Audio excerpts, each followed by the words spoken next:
Hi, Governor. My question is also about the Senate race. What are some things that you see as the biggest challenges to being a senator personally? And secondly, has Babydog been to DC before? Will you be taking her with you? Well, she has been, and she's been in the the Senate, the kind of the meeting room, not over at the Capitol, but in a building, a Senate building way away from there, a mile or two away. But and everybody sort of welcomed her and welcomed her in a good way. There's areas that she's absolutely not going to be able to go. We know that, but that's okay too.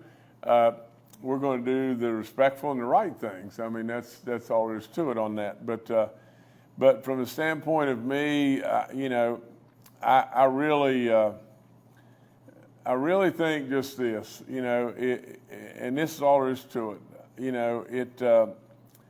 I'll go back and forth a lot, from the standpoint of,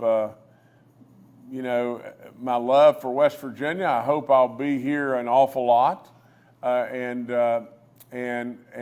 I'll be obsessed with getting things done. I am the most impatient guy in the room all the time, and I tell people that and everything. I'm respectful. I am demanding. I really believe this now, and this sounds egotistical, but I will promise you, if you put me in a tunnel and there's no light, I'm not very good. That's all there is to it. But if you put me in a tunnel and there's just the smallest twinkle of light, I'm the best there is. That's all there is to it.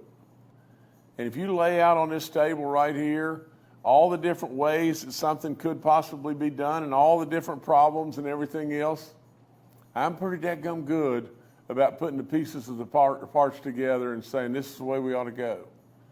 Now, with all that being said, you're talking about somebody that you honestly think that I'm going to D.C. for me?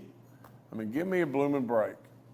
I'm going to D.C. for one thing, and that is to see that we can get more and more and more goodness in West Virginia, but more than anything, more and more goodness for this nation. That's the only reason I'm going. And if that's the only reason you're going, and you're the most impatient guy in the room, and you don't want to horse around with anything, then you want to get something done. That's all there is to it. And, and if, I won't be a fan of, the next dinner or the next big cocktail party and whatever like that. I won't be a fan of all that. I never have been. And, and it doesn't really matter to me about what the next hot tip is or whatever, inside information. I'm not playing in that game. I want to absolutely be part of the next solution to make this country better. And I'll do it. And I'll do it right.